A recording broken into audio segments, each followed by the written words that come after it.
Chains rattled in the silent night. In Natchez, Mississippi, Christmas supper was meant to be a night of feasting and laughter, but instead it became a night of death. The overseer collapsed first, choking violently. The mistress gasped, clutching her throat. One by one, the master's entire household fell across the candlelit table. Their cries echoed like judgment, poisoned from within their own feast. And at the center of it all was Clara, a slave girl who had silently planned this moment for years. Clara was born in the shadows of the Natchez plantations, where the Mississippi River wound its way like a silver serpent through fields of cotton. The year was 1815, just after the War of 1812. The South was booming, its wealth expanding, and all of it was built on the backs of enslaved men, women, and children. For the Whitfields, the family that owned the land where Clara drew her first breath, the world seemed golden. For Clara, it began in chains. Her name was written in the plantation ledger alongside oxen, tools, and sacks of seed. She was property, not a child. Her mother, Hannah, worked the fields, her hands rough and her back scarred from the overseer's whip. Of Clara's father, little was known.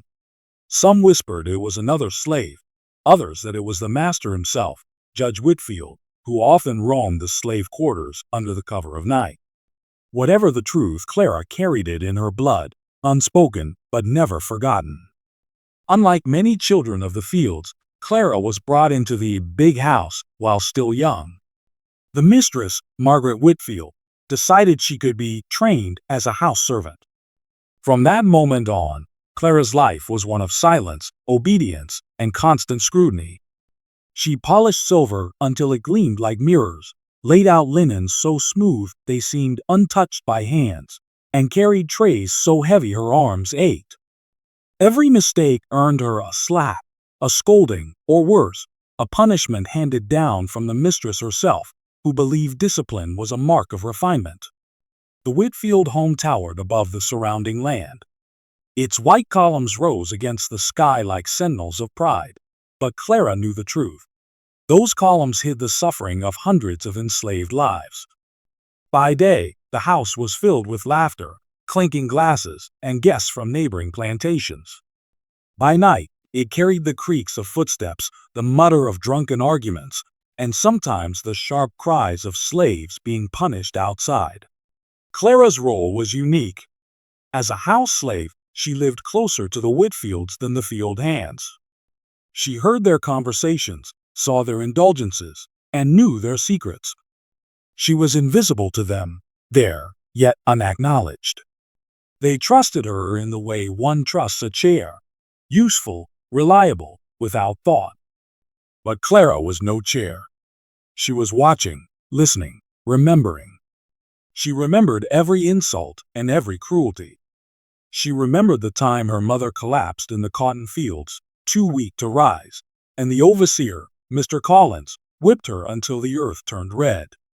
She remembered when her younger brother, Samuel, only 8 years old, was sold away to pay for one of Judge Whitfield's debts. She had screamed for him until her throat went raw, but the wagon rolled on, taking Samuel into a future she would never see. Each memory cut her deeper, but Clara did not show it. She learned to mask her rage behind stillness. Her face became a calm mask, her hands steady, her voice soft. If the mistress scolded her, Clara bowed her head. If the master barked orders, she obeyed without a sound. The Whitfields never saw her anger. They never even looked for it. But others did. In the slave quarters, whispers spread. They saw how Clara's eyes narrowed when Collins raised his whip. They noticed how her back stiffened when the mistress spoke down to her. Some feared she carried too much anger in her heart. Others hoped she carried enough to do what no one else dared. The kitchen became Clara's true classroom. It was here, in the haze of smoke and the scent of stew, that she learned secrets more dangerous than any whip. She saw which herbs the cook used to soothe stomach aches, which roots were boiled to bring down fevers, and which mushrooms, if picked wrong, could make a man violently ill. She heard old women whisper of bitter leaves passed down in memory from Africa, plants that could heal or kill. Knowledge survived in silence, hidden under the eyes of masters who never thought their slaves capable of learning. Clara listened, and she remembered. Seasons turned, and Clara grew into a young woman. She was graceful in her movements, steady in her tasks, and almost invisible to those she served. But inside her, the storm only deepened. With every feast she served, every Christmas supper laid out in glittering splendor, she thought of the men and women in the quarters, hungry, cold, chained. With every glass of wine she poured for Judge Whitfield, she thought of the children who cried themselves to sleep, missing fathers or mothers sold away. By her 20s, Clara was no longer the frightened girl she once had been. She was sharp, calculating, and patient. She had mastered her role in the house so completely that the Whitfields never questioned her presence. She could move through rooms unseen, her footsteps softer than whispers. She knew where the master kept his keys, how much whiskey he drank before he stumbled to bed, and which dishes the mistress favored at supper. And through it all, Clara never forgot. She never forgot Samuel's cries as he was dragged away. She never forgot her mother's sobs in the field. She never forgot the sting of being called nothing more than a piece of property, a tool for others' use. The South was restless in those years. Natchez itself was a place of wealth, but also whispers. Rumors of rebellion drifted in the air. Stories of poisonings in Louisiana, of slaves slipping deadly powders into masters' cups, passed from mouth to mouth like secrets carried by the wind. And farther away, across the sea, the story of Haiti's revolt lived on, an entire island of slaves who had risen, killed their masters, and taken their freedom. These stories burned like sparks in dry grass. To many, they were only whispers. To Clara, they were possibilities. She knew she could not fight the overseer with chains. She knew she could not outmatch the master's gun or the dogs that guarded the fields. But she had something else. She had patience. She had memory. And she had knowledge, the kind of knowledge that could seep silently into a cup of wine or a bowl of stew and strike harder than any whip. And so, Clara waited. She waited for the moment when her silence could turn into a weapon. She knew it must be precise, chosen carefully, so that when it came, no one could escape. That moment, she decided, would come during a feast. And what better time than Christmas? The Whitfields celebrated Christmas with grandeur. The table would be heavy with food, the air filled with music, laughter, and drink. The overseer would be present, the mistress radiant in her silks, the master full of pride before his neighbors. Everyone important would be there.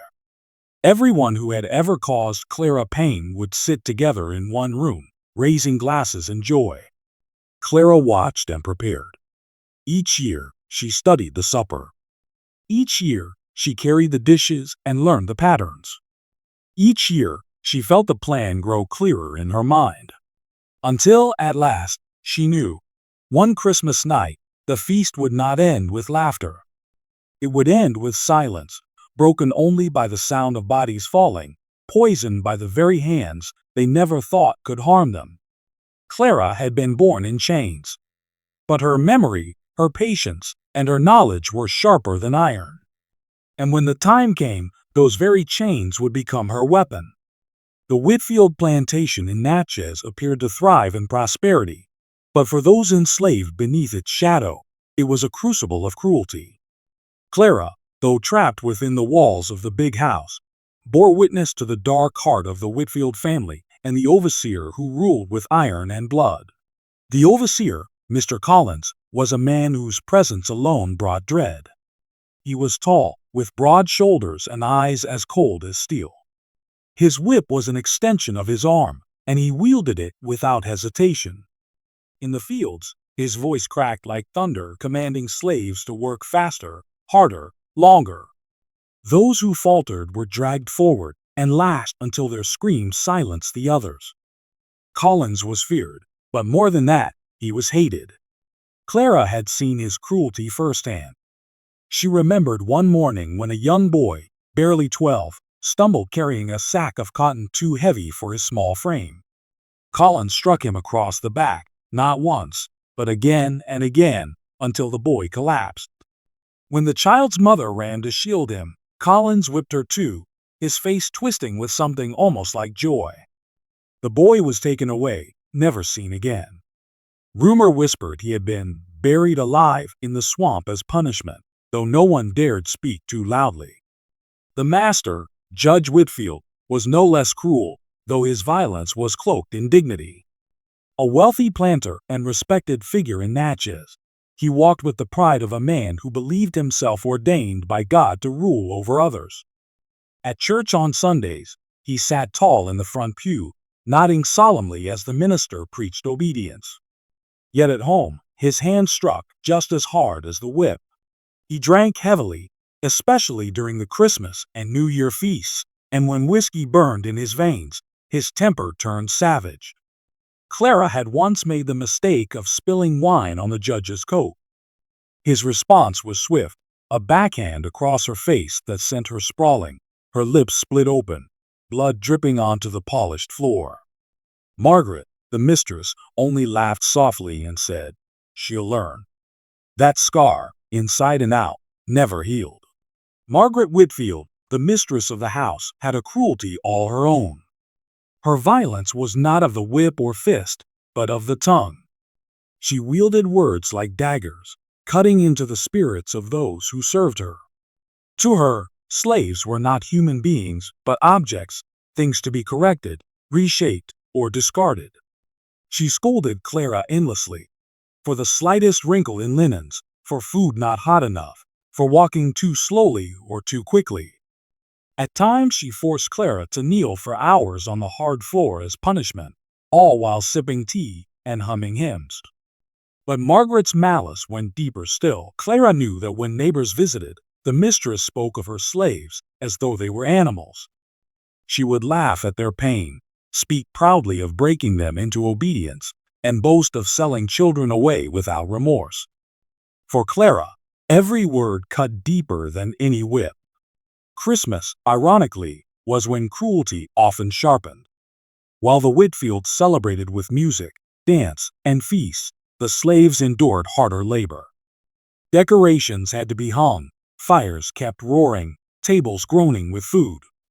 Clara moved like a ghost through the preparations, carrying trays, pouring wine, arranging wreaths, while her body ached and her heart burned.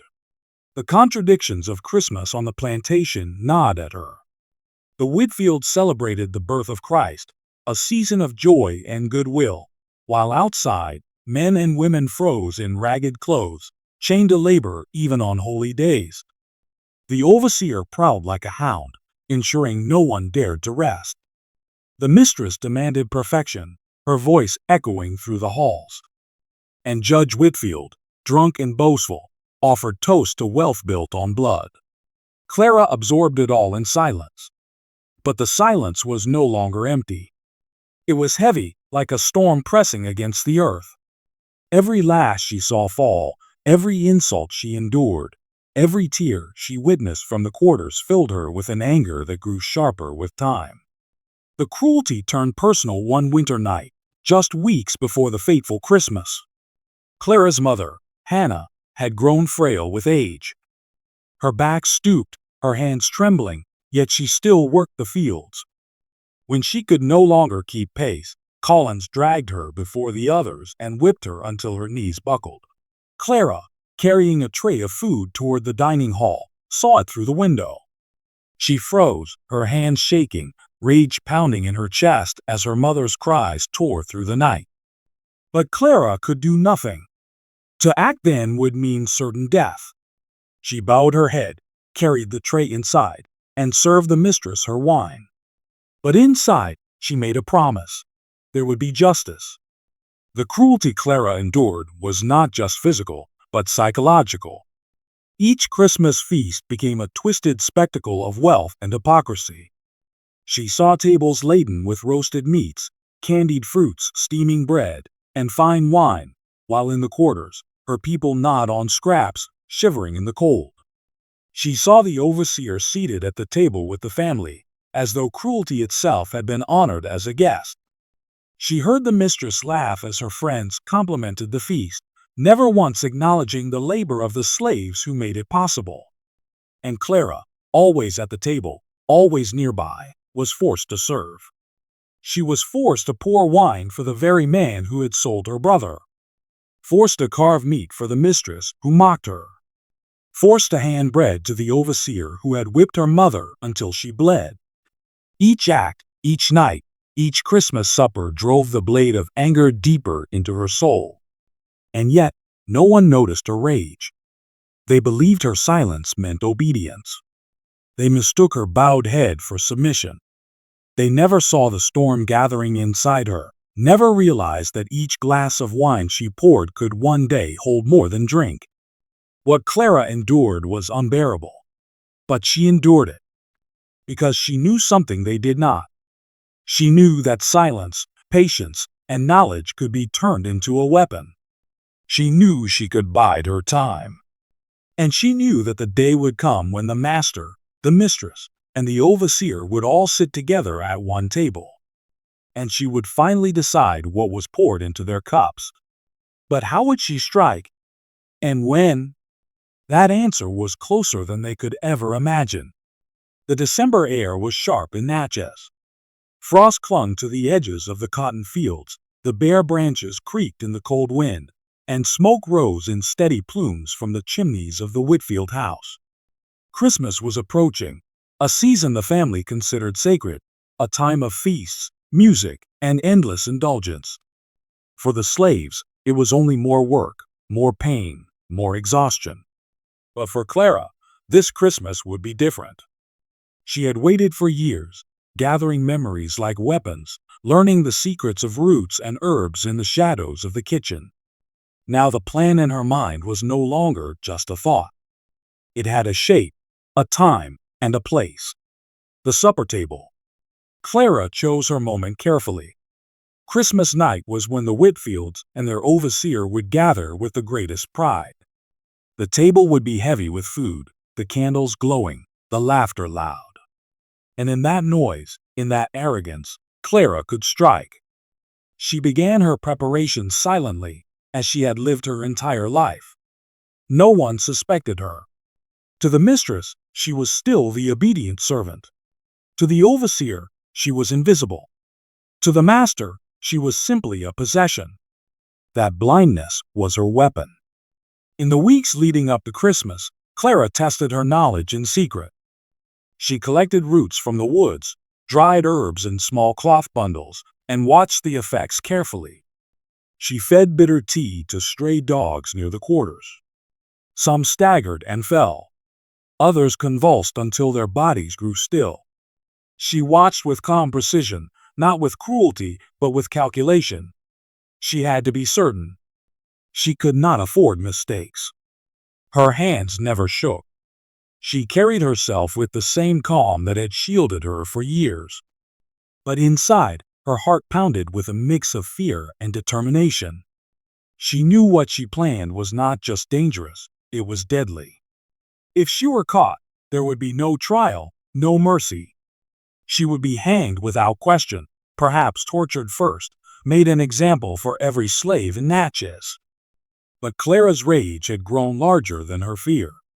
The memories of her brother's cries, her mother's broken body, the overseer's lash, they burned hotter than the risk of death. She told herself, if I die, I will not die in silence. I will take them with me. Still, she could not share her plan with anyone. Not her mother, not the cook, not the other servants in the house. To whisper even a word was to risk betrayal, whether through fear or accident. Clara carried the weight of her plan alone. Christmas Eve came, and with it, endless preparations.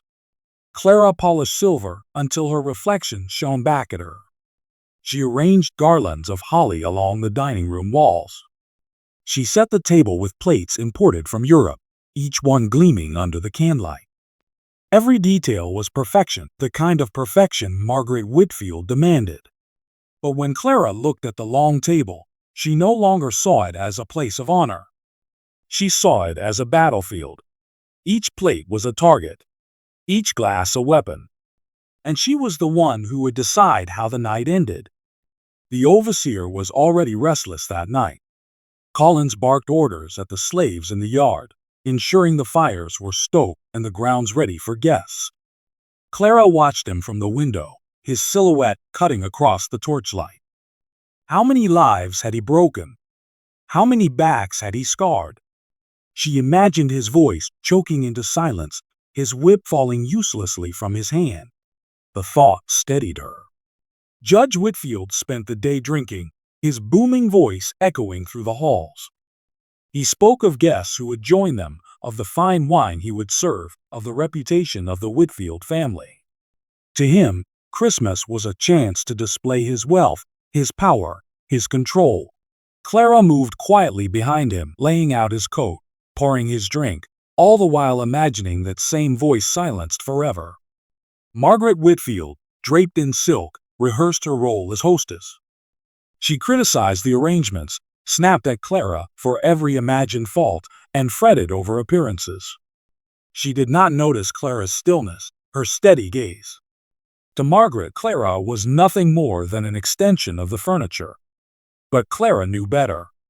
She knew the mistress's life could be ended with nothing more than a sip of wine, a bite of meat, a swallow of stew.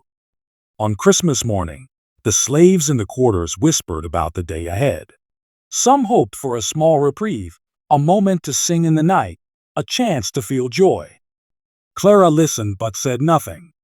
She kept her calm mask in place, carrying food from the kitchen, tending to the endless tasks, her plan weighing heavy inside her chest. That afternoon, she slipped into the kitchen alone. From a hidden pocket in her dress, she drew out a small bundle wrapped in cloth.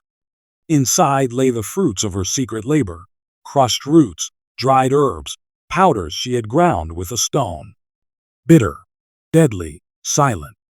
Her hands moved without hesitation. She sprinkled the mixture into a pot of stew that would be placed at the center of the Christmas table. She stirred slowly, letting the poison dissolve into the rich broth. The smell was the same. The taste, she knew, would be masked by the spices. No one would suspect. When the cook returned, Clara was already tending to another dish, her face calm, her movements practiced. No one noticed anything unusual. No one could see that death had already seeped into the feast. That evening, as the candles were lit and the table filled, Clara stood in her usual place. The overseer sat proudly at the master's side, the mistress beamed, the judge raised his glass. Guests laughed, the music played faintly in the distance, and the feast began. Clara's heart pounded in her chest, but her face betrayed nothing. She poured wine with steady hands. She served bread without a tremor. And as the first spoons dipped into the stew, she watched silently, knowing the moment she had prepared for had finally arrived. For years she had been invisible. For years she had endured silence and cruelty. But now, in the flickering glow of Christmas candles, Clara was no longer just a servant. She was executioner. And what followed would shock the Whitfields, the Plantation, and all of Natchez. The Whitfield dining room glowed with the warmth of a Christmas fire. Candles flickered in golden holders, garlands of holly draped across the mantel, and silverware gleamed in the light.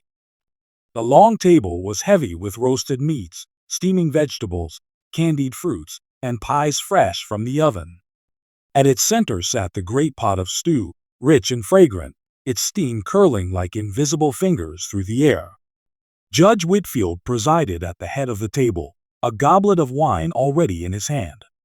His face was flushed with drink, his voice booming with pride. "Tonight," he declared, "we feast as kings. God bless this land, and God bless the Whitfield family." Laughter echoed around the table. The mistress, Margaret, smiled with self-satisfaction, her silks rustling as she adjusted her napkin. The overseer, Collins, sat near the judge, his chest puffed, his whip coiled at his side even at supper. To him, the evening was proof of his importance, his place at the right hand of power. Clara stood in the shadows, as she always had, ready to pour wine, carry trays, and serve. To the Whitfields, she was invisible. But inside her chest, her heart pounded like a drum. She had stirred the stew with her own hands. She knew what it carried. And as the first ladles were dipped, her silence turned into steel. The master lifted a spoonful and blew across it before tasting.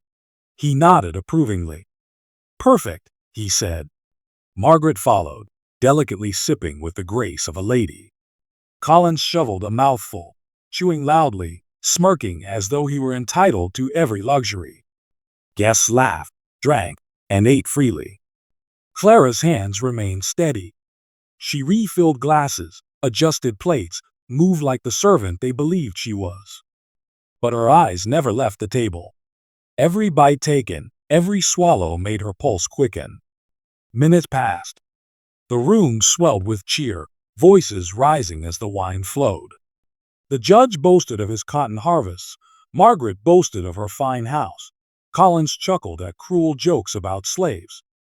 The room was a world of arrogance, blind to the storm about to break.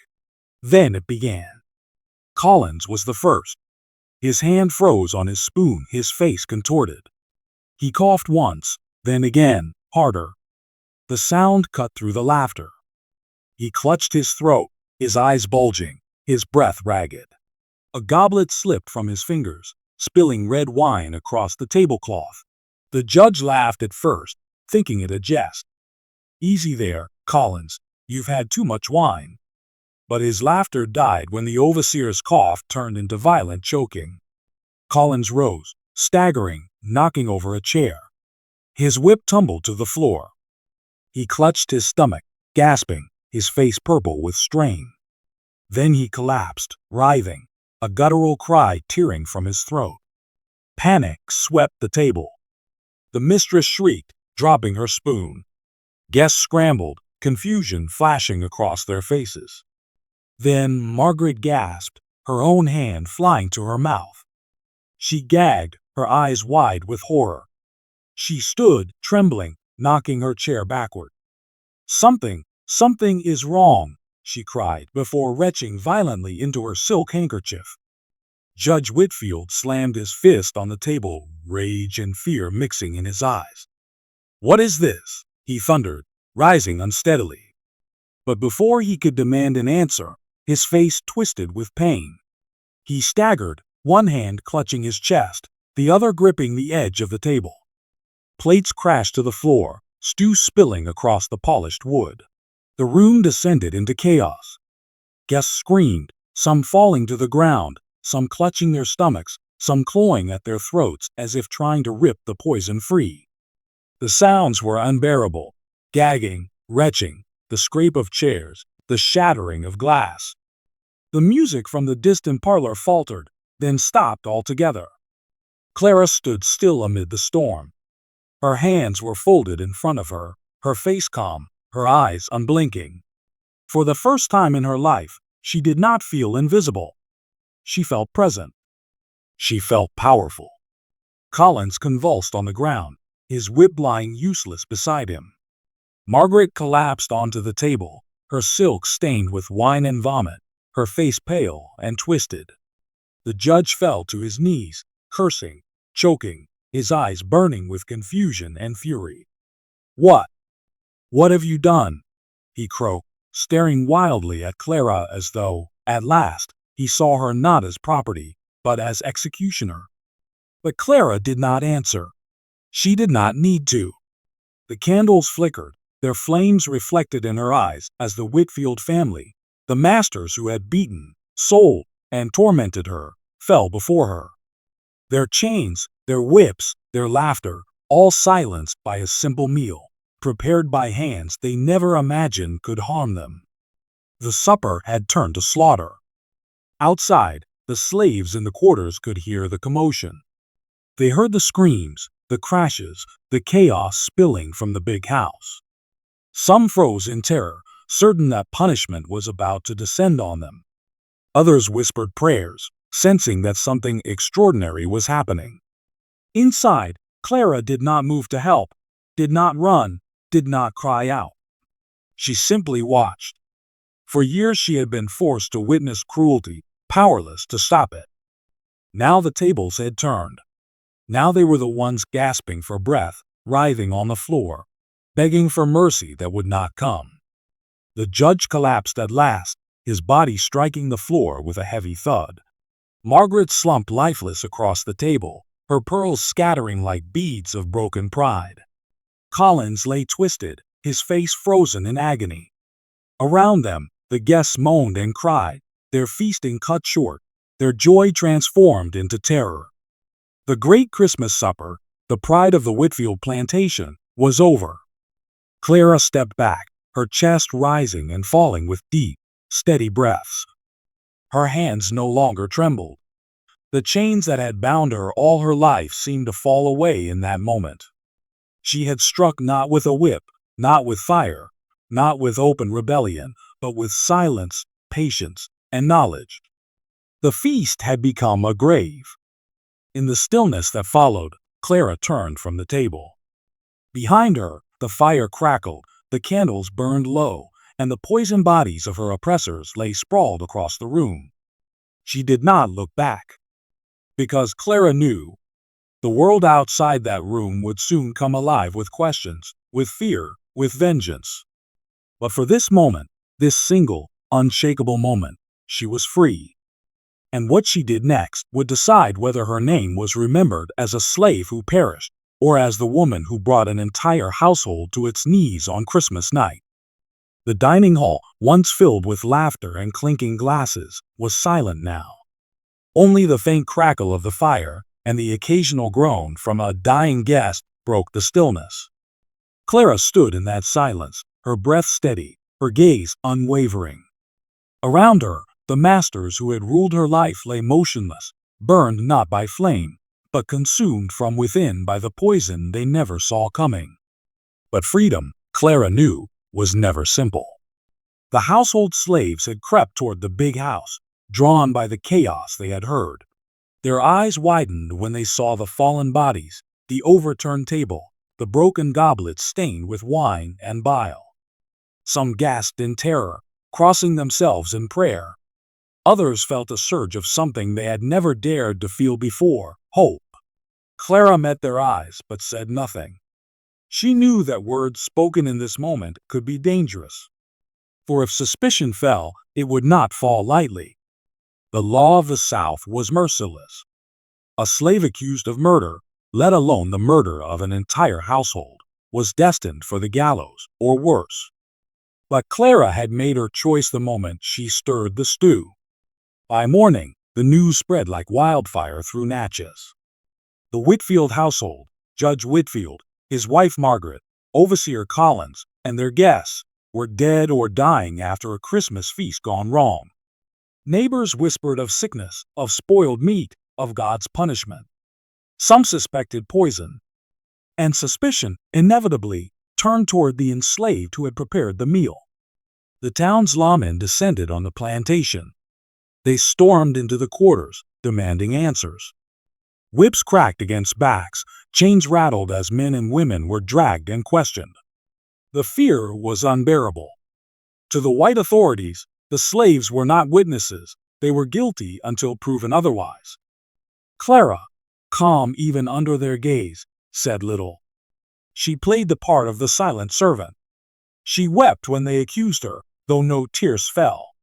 She lowered her eyes, her face unreadable. She had watched these men her whole life. She knew how to move like shadows around their suspicion.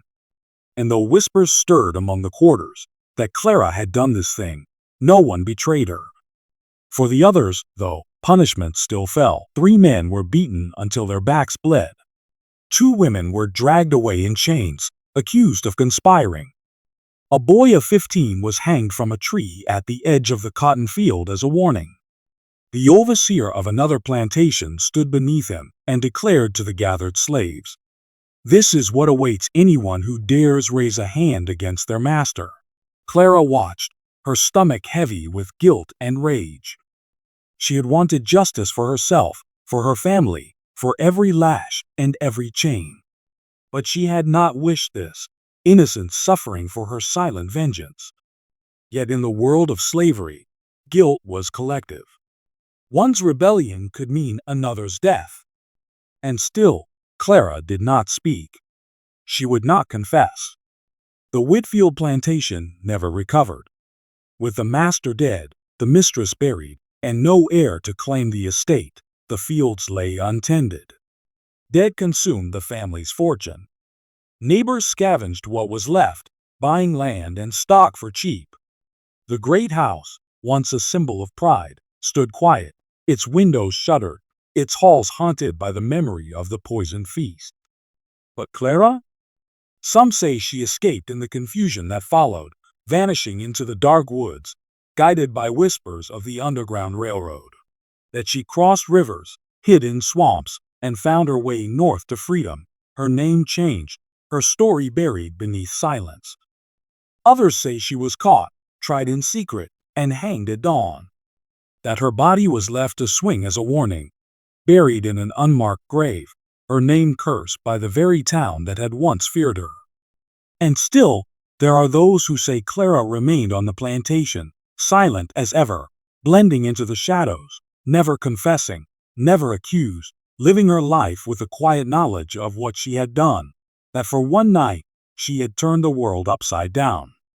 The truth, lost to history, may never be known.